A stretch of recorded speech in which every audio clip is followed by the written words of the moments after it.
Olá, você cliente da Gradual Investimentos. O ano de 2015 foi um ano bastante desafiador, né? E minha tarefa aqui não é nem um pouco fácil, né? Tentar sintetizar o que aconteceu no ano passado e tentar apontar algumas coisas para o ano que vai vir. Bem, a primeira coisa que a gente pode falar, né, e tem que reconhecer isso do ano de 2015, é que na verdade o ano de 2014 não acabou, né? O que a gente viu ao longo desse ano de 2015, um ano que não existiu, né, por assim dizer, foi uma situação muito difícil do ponto de vista político. A crise no Brasil, né, e eu tenho falado isso e outros economistas também têm colocado essa questão, é muito mais um problema político que propriamente econômico. Por que disso? Vamos pegar o ajuste fiscal, por exemplo. O ajuste fiscal ele teria que ser feito mais no médio e no longo prazo no Brasil.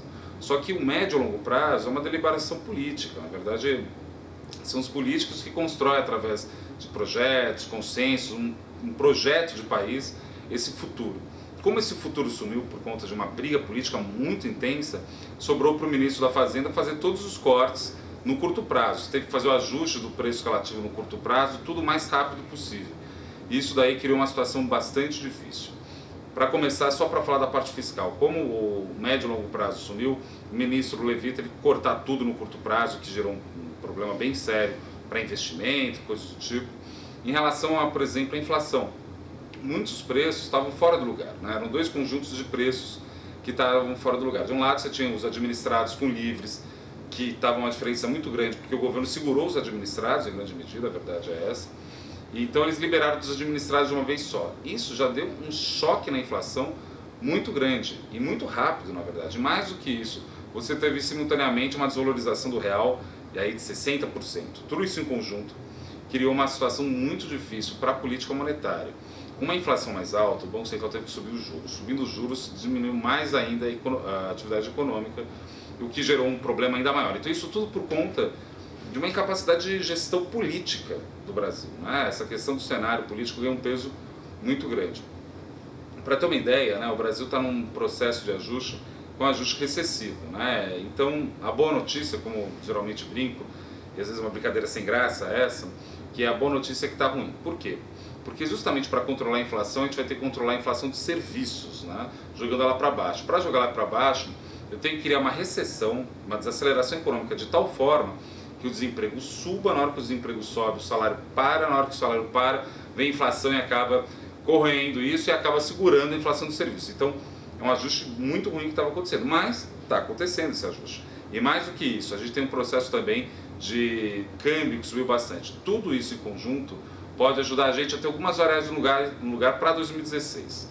2016 vai ser um ano muito difícil também, mas no seguinte sentido: a crise política tem que ser resolvida e logo. Uma vez isso resolvida, eu acho que a gente tem mais do que condições para o Brasil avançar. O Brasil está barato sobre vários aspectos, e mais do que isso, a gente tem mercado consumidor e muita coisa boa para fazer. Então a minha mensagem de fim de ano para pensar no investimento é: pode ficar pessimista com o Brasil se quiser, eu acho que é um pouco exagero, mas lembre-se, tenha em mente que o Brasil está entrando no radar cada vez mais do investidor estrangeiro, e isso daí é importante, porque o que eu não quero de jeito nenhum é que a gente venda barato o Brasil e lá na frente fique mais caro. Então minha mensagem nesse final de ano é um pouco de esperança, né? E no sentido de que a gente pode construir, e eu tenho certeza que depois de todos esses ajustes a gente vai ter um Brasil ainda bem melhor. Para a gente falar um pouquinho das nossas expectativas, principalmente para o mercado de ações em 2016, após um ano de 2015 bastante turbulento, onde nossa bolsa caminha para uma baixa ali de um dígito, né, um pouco inferior a 10%, um ano onde o cenário político principalmente impactou muito negativamente o nosso mercado. Porém, para 2016 eu acredito que o cenário já está um pouco mais claro, principalmente no lado econômico. As principais variáveis, os principais receios do mercado nesse ano de 2015 já estão precificados, como a perda do grau de investimento pelo Brasil, do Brasil por duas agências, provavelmente vai vir da terceira também, o que acredito que já está plenamente na conta. Além disso, nós tivemos também a primeira elevação da taxa de juros dos Estados Unidos desde 2006, então é outro fator também que trazia muito receio. E agora eu acredito que nós já vamos entrar em 2016 pelo menos com isso já claro para o investidor. Nós vamos também entrar num cenário onde a desaceleração econômica já está mais clara. Para citar um exemplo, na primeira semana de 2015, a expectativa para o PIB de 2015, né, da pesquisa Focus, era uma alta de 1%. A gente vai fechar o ano provavelmente com uma queda aí em torno de 3%. Agora nós já vamos entrar em 2016 com uma queda esperada de 2,6% no PIB de 2016. Então, acredito que dentro desse cenário a gente vai começar a ver oportunidades interessantes no mercado de ações. Dentro desse cenário que acabei de traçar, a gente destaca alguns setores que nós apostamos para 2016 que devem apresentar uma boa performance, uma performance superior. Um dos setores que eu acredito que vai apresentar uma forte performance é o setor de educação.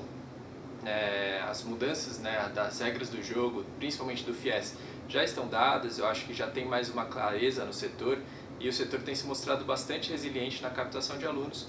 E dentro desse setor a gente tem uma preferência pelas maiores, que tem uma estrutura financeira mais forte para passar por esses momentos conturbados. E a nossa top pick do setor são as ações da Croton, CROT3, é uma das apostas nossas para 2016. Além disso, nós acreditamos também que mesmo com um cenário político bem conturbado como nós estamos tendo, uma das coisas que, mesmo se o atual governo permanecer, que ele aprendeu foi que não se mexe em contrato. Acho que o mercado já deixou bem claro isso e isso também para mim abre uma oportunidade para investimentos em ações de concessões federais, estaduais. Dentro desse cenário também nós temos uma recomendação que são as ações da Triunfo, TEPIS3, que tem apresentado uma performance fraca no ano, porém a companhia tem múltiplos atrativos, tem ativos bem resilientes e também com mais previsibilidade de fluxo de caixa. Então esse é outro ativo que nós recomendamos para 2016. Além disso, nós também temos que traçar um pouco de cenário para as nossas blue chips, que é a questão de Petrobras, de Vale, as nossas siderúrgicas. Nesse momento, eu ainda não recomendo que se tenha exposição a esses ativos, fora qualquer cenário de estresse, no caso de efetivação de um impeachment.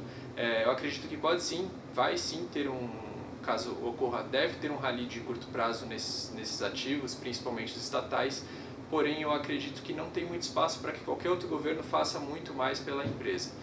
A companhia já um dos principais fatores, que é a questão de subsídios de gasolina, né, de vender aqui mais barato do que é vendido lá fora. Esse ano inteiro praticamente a Petrobras teve prêmio, não vejo muito espaço para melhora só por uma troca de governo. Então a gente vai continuar tendo uma empresa altamente endividada, com uma cotação de petróleo nas mínimas. Isso, embora no curto prazo beneficie a empresa por ela ser uma importadora líquida, no longo prazo e principalmente nos investimentos do pré-sal é prejudicial. Então a gente ainda recomenda ficar fora nesse momento das ações da Petrobras. Outra que a gente recebe muita pergunta também são as ações da Vale.